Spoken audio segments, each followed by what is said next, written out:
12ஆம் வகுப்பு கணிதம் அலகு 10 சாதாரண வகைக்கெழு சமன்பாடுகள் பயிற்சி 10.7 மூன்றாம் கணக்கு பார்க்கலாம்.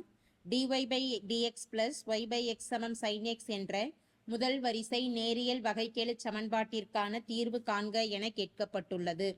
dy by dx என்ற அமைப்பில் உள்ளதால் இதற்கான தீர்வு கணக்கிடுவதற்கான நிபந்தனை கொடுக்கப்பட்டிருக்கக்கூடிய சமன்பாடு dy by dx என அமைந்துள்ளதால் dy by dx plus p y சமம் q என்ற அமைப்பில் இதை ஒப்பிடணும். அவ்வாறு ஒப்பிடும் பொழுது சமன்பாட்டில் இருக்கக்கூடிய p இன் மதிப்பு வினாவில் கொடுக்கப்பட்டிருக்கக்கூடிய சமன்பாடு dy by dx plus y by x சமம் sin x என கொடுக்கப்பட்டுள்ளது. சமன்பாட்டுடன் ஒப்பிடும் பொழுது p இன் மதிப்பானது ஒய்யோட கெழுதா p இன் மதிப்பு, p இன் மதிப்பானது 1/x, q என்பது வலதுபுறம் இருக்கக்கூடிய மதிப்பு, q இன் மதிப்பானது sin x ஆகும். இந்த இடத்துல சமன்பாட்டில் தொகை காரணி அடுத்து கணக்கிடணும். தொகை காரணி கணக்கிடுவதற்கான நிபந்தனை தொகை காரணி என்பது e பவர் இன்டகிரல் pdx ஆகும். e பவர் இன்டகிரல் p இன் மதிப்பானது 1/x into dx, 1/x இன் தொகையீட்டு மதிப்பானது log x ஆகும். e பவர் log மடக்கையில் எழுதுறப்ப மாடுலஸ் ஆஃப் எக்ஸ்ன்னு கொடுத்துடலாம். அடுக்குக்குறியும் மடக்கையும் கேன்சல் ஆகும் பொழுது மீதம் அமையக்கூடிய மதிப்பு modulus of x, modulus of x என்பதை எக்ஸ்ன்னு எழுதிடலாம். தொகை காரணியின் மதிப்பு பொது தீர்வு கணக்கிடுவதற்கான நிபந்தனை dy by dx என்ற அமைப்பில் dy by dx plus py சமம் q என்ற அமைப்பில் இருக்கும் பொழுது பொது தீர்வு கணக்கிடுவதற்கான நிபந்தனை y into e power integral pdx சமம் integral q into e power integral pdx into dx plus c ஆகும். y into e power integral pdx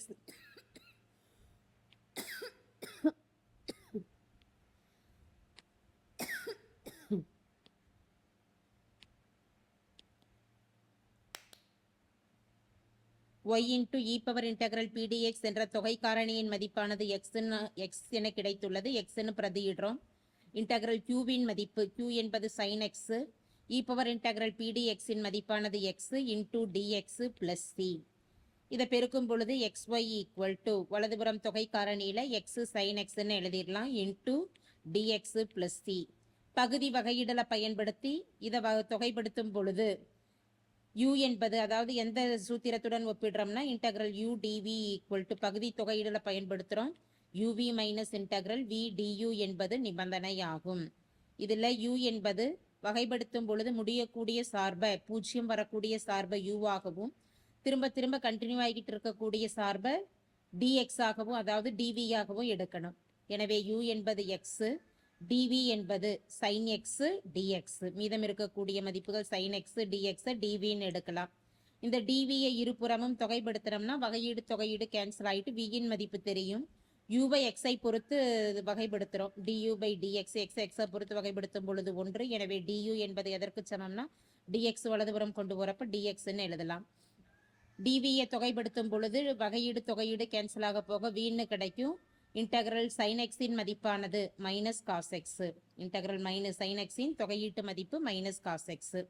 எனவே xy equal to x uv minus integral v du, uவின் மதிப்பானது x, வியின் மதிப்பானது minus cos x minus integral v du, வியின் மதிப்பானது minus cos x into du என்பது எதற்கு சமம்னா dxற்கு சமம்.